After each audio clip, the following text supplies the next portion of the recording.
हर हर महादेव, जय भोलेनाथ। दोस्तों आज के वीडियो में हम लोग सुनेंगे शनि दोष व्रत की कथा। शनि प्रदोष से संबंधित पूजा विधि, मुहूर्त आदि की जानकारी पहले से ही चैनल पर मौजूद है दोस्तों, वहां से आप वीडियो देख सकते हैं और पूरी जानकारी ले सकते हैं।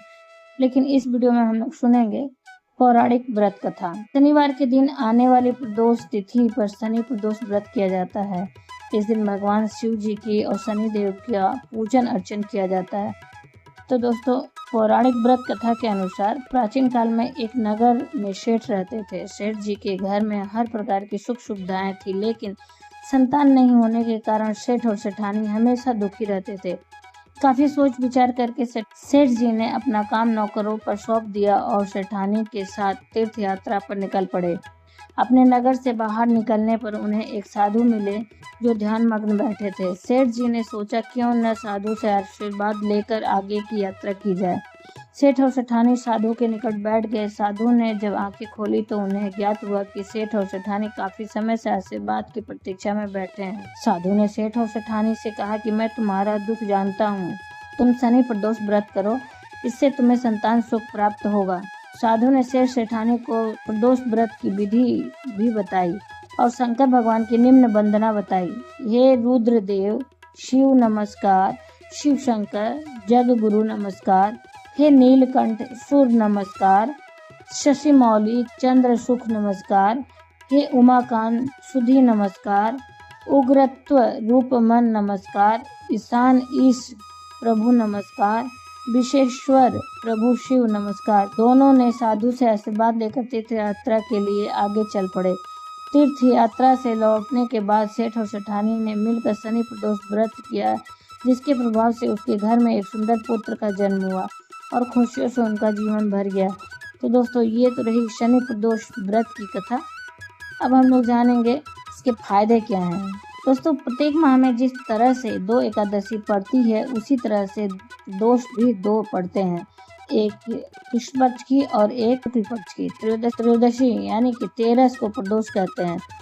वर्ष में कुल 24 और हर तीसरे वर्ष अधिक मास होने पर 26 प्रदोष होते हैं। तो इनके फायदे क्या हैं जानते हैं। हर महीने की दोनों पक्षों की त्रयोदशी तिथि को प्रदोष व्रत रखा जाता है। अलग अलग दिन पड़ने वाले प्रदोष की महिमा अलग अलग होती है। सोमवार के प्रदोष को सोम प्रदोष, मंगलवार के प्रदोष को भौम प्रदोष और शनि के दिन आने वाले प्रदोष को शनि प्रदोष कहते हैं। अन्य बार को आने वाले प्रदोष सभी का महत्व और लाभ अलग अलग है। शनि प्रदोष का विधिवत व्रत रखने से पुत्र रत्न की प्राप्ति होती है। शनि प्रदोष का व्रत रखने से हर तरह की मनोकामना भी पूर्ण होती है। शनि प्रदोष का व्रत विधिवत रखने से नौकरी में पदोन्नति की प्राप्ति होती है। शनि प्रदोष के व्रत को पूर्ण करने से अतिशीघ्र कार्य सिद्धि होकर अभीष्ट फल की प्राप्ति होती है। सर्व कार्य सिद्धि हेतु शास्त्रों में कहा गया है कि यदि कोई भी 11 अथवा 1 वर्ष के समस्त त्रयोदशी के व्रत करता है तो उसकी सभी समस्याएं खत्म हो जाती हैं और समस्त मनोकामनाएं अवश्य ही और शीघ्र पूर्ण होती है। 5वां, प्रदोष व्रत रखने से आपका चंद्र ठीक होता है, अर्थात शरीर में चंद्र तत्व में सुधार होती है। माना जाता है कि चंद्र के सुधार होने से शुक्र भी सुधरता है और शुक्र से सुधरने से बुध भी सुधर जाता है। मानसिक बेचैनी खत्म होती है। प्रदोष व्रत में क्या खाएं और क्या नहीं खाएं। प्रदोष काल में उपवास में सिर्फ हरे मूंग का सेवन करना चाहिए, क्योंकि हरे मूंग पृथ्वी तत्व है और मंदाग्नि को शांत रखता है। प्रदोष व्रत में लाल मिर्च, अन्न, चावल और सादा नमक नहीं खाना चाहिए। हालांकि आप पूर्ण उपवास या फलाहार भी कर सकते हैं। प्रदोष व्रत की विधि जानते हैं। व्रत वाले दिन सूर्योदय से पहले उठें और नित्य कर्म से निवृत्त होकर सफेद रंग के या हल्के रंग के वस्त्र धारण करें। पूजा घर को साफ और शुद्ध करें। गाय के गोबर से लीपकर मंडप तैयार करें। इस मंडप के नीचे 15 अलग अलग रंगों का प्रयोग करके रंगोली बनाएं। फिर उत्तर पूर्व दिशा की ओर मुख कर बैठें और शिव जी की पूजा करें।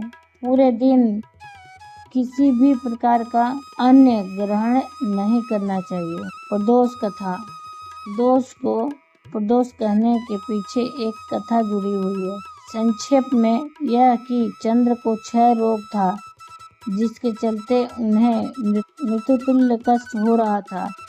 भगवान शिव ने उस दोष का निवारण कर उन्हें त्रयोदशी के दिन पुनः जीवन प्रदान किया था। अतः इसलिए इस दिन को प्रदोष कहा जाने लगा।